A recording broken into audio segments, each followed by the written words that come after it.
Michael Jordan might be the star of ESPN's new documentary, The Last Dance, but much of the first 2 episodes were focused on his favorite teammate, Scottie Pippen. Despite a resume that makes him undoubtedly one of the greatest players in NBA history, Pippen's time in Chicago was marred by a pattern of disrespect and poor treatment from his own team. While the Bulls were winning championships on the court, Pippen was feuding with just about every major Bulls decision-maker off of it.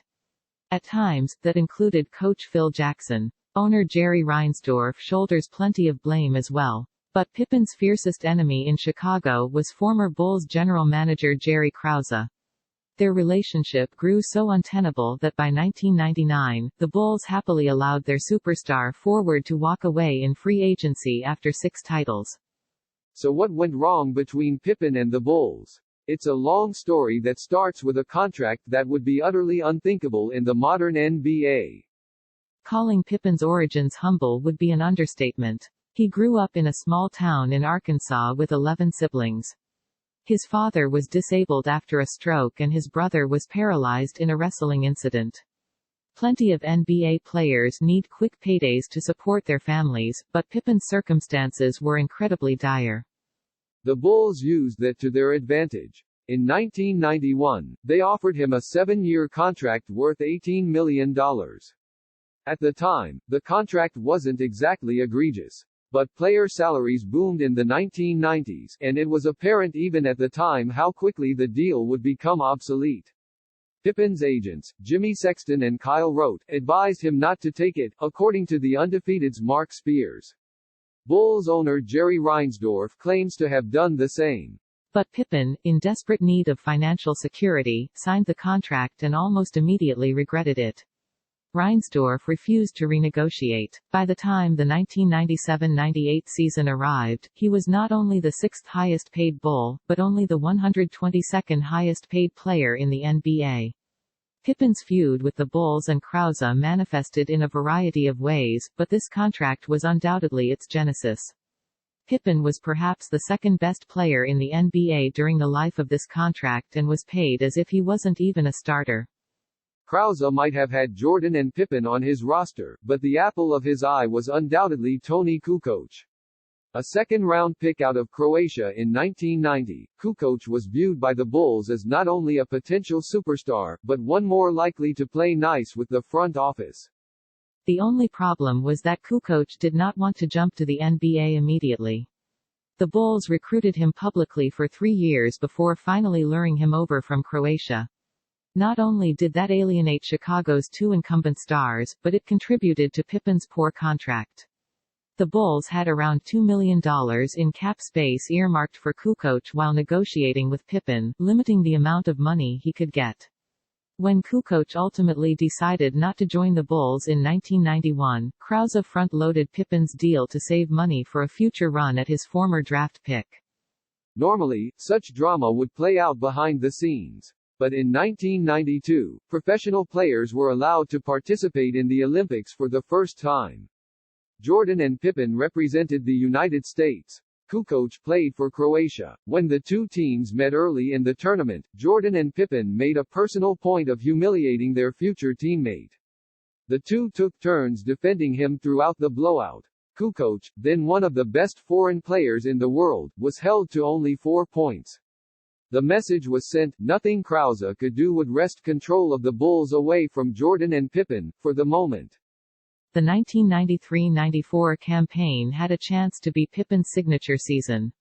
With Jordan playing baseball, most expected the Bulls to falter. Instead, Pippen led them to 55 wins. He nearly won the MVP award in averaging 22 points, 8.7 rebounds and 5.6 assists to go along with his typically stellar defense. So when the biggest shot of the season arrived, Pippen justifiably assumed he would be the one to take it. He wasn't. At the end of Game 3 of Chicago's second-round series against the New York Knicks, Phil Jackson drew up the potential game winner not for Pippen, but for Kukoc of all people. Jackson asked Pippen to be the inbounder.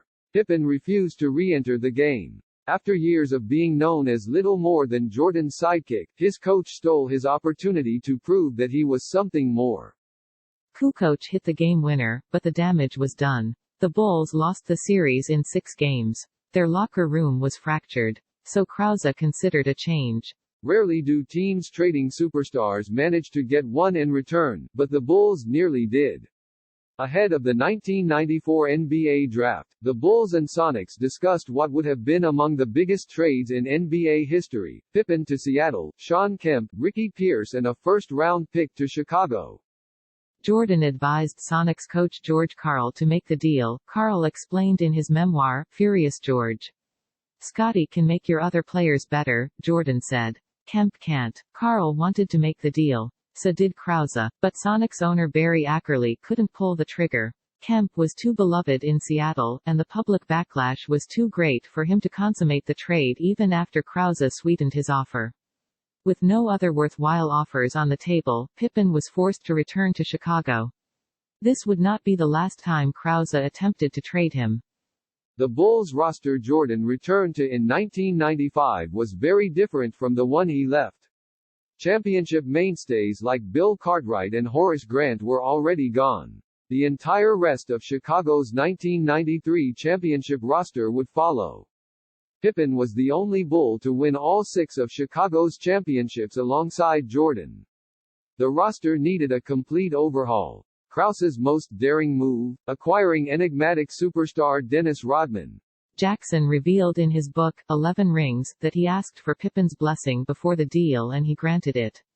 But on a 2019 appearance on ESPN's The Jump, Pippen explained that he initially didn't want Rodman on the Bulls.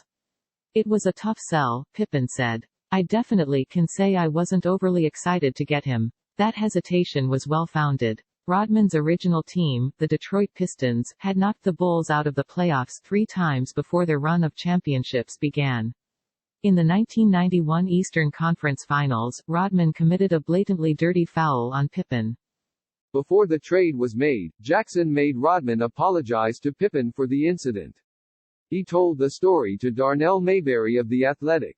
Pippen explained in that ESPN interview that he quickly warmed up to Rodman, but the process couldn't exactly have been easy for him.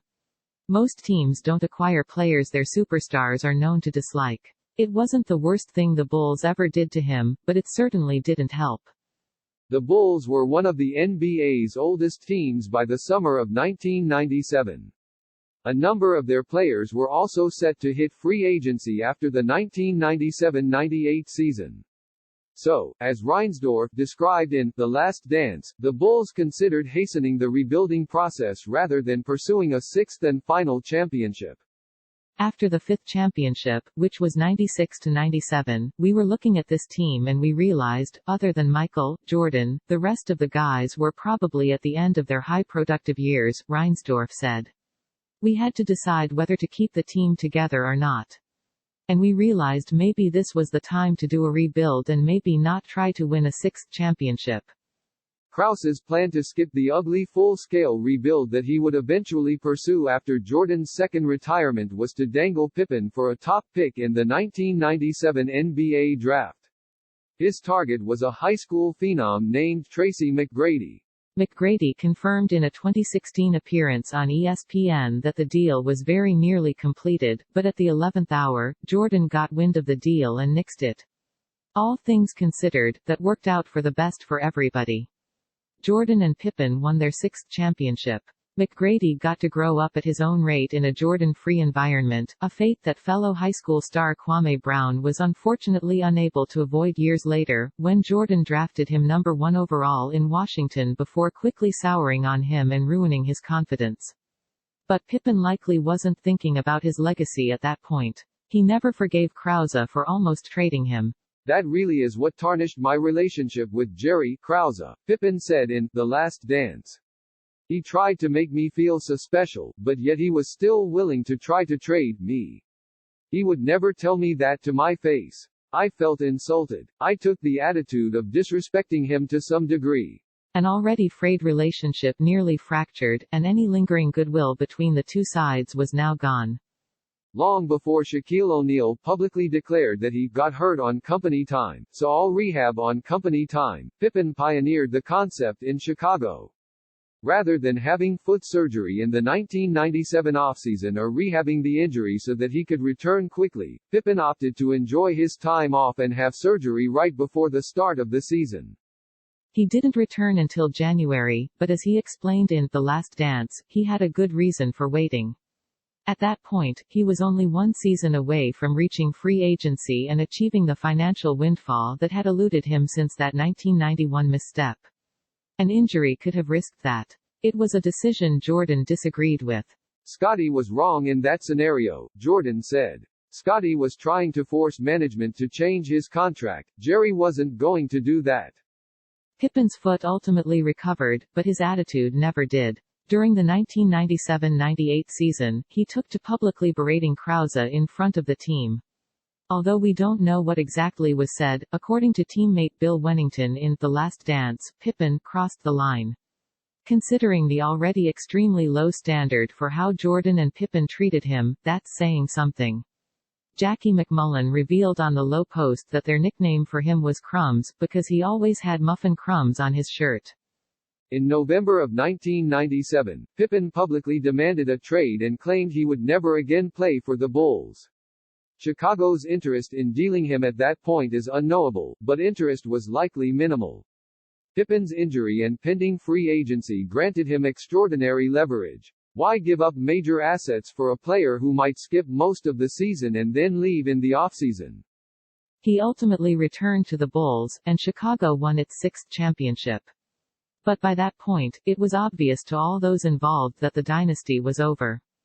The 1998 lockout delayed the timeline, but Jordan retired officially in January 1999. Krause had already assured Jackson of his fate before the season, and he was quickly replaced by Iowa State's Tim Floyd. All bridges in Chicago had officially been burned, so Pippen was left to find a new team. In January 1999, Pippen finally earned the massive contract he craved.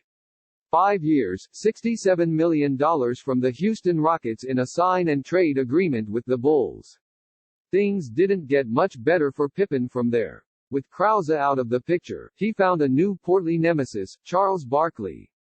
After only a year in Houston, he refused to continue playing with his Hall of Fame teammate. Ironically, he wanted to be traded to the Los Angeles Lakers so that he could reunite with Jackson, the coach who once denied him the biggest shot of his career. He ultimately wound up in Portland. Pippen played his last 4 productive seasons as a Blazer, and once Krause retired in 2003, the door was opened for a reunion. Pippen signed one last contract with the Bulls, a 2-year, $10 million deal that could be viewed as a decision from Reinsdorf geared at repairing the team's relationship with its second greatest player. By that point, Pippen was 38 and no longer a valuable player, while the Bulls were far from playoff contention. But for a while, it appeared as if the superstar and his team made it through years of turmoil to get their happy ending. Less than a week ago, though, things turned back in a sadly familiar acrimonious direction. Pippen never held a major role with the Bulls. He was not an executive making basketball decisions or a coach on their staff. But he worked for the team as many retired stars do, as an ambassador and an advisor. It's a mutually beneficial relationship that exists within practically every franchise. Legends get a paycheck, and in exchange, they keep the fans happy and provide expertise upon request. The job has virtually no stakes whatsoever. But the Bulls are in the midst of an organizational overhaul. They recently hired former Nuggets executive Arturas Karnisovas as their new top basketball executive, and he has begun the process of overhauling his staff. On the Thuzio Live and Unfiltered podcast Wednesday, Pippen revealed that he was a casualty of that process and has been fired by the team. What purpose firing such a hands-off employee might have served is unknown, but the decision is sadly in line with the callousness with which the Bulls treated Pippen for most of his career. Sam Quinn joined CBS Sports as a basketball writer in 2019. Prior to that, he wrote for 247 Sports and Bleacher Report. He is a New York native and NYU graduate who also has roots in Florida and California. Full bio.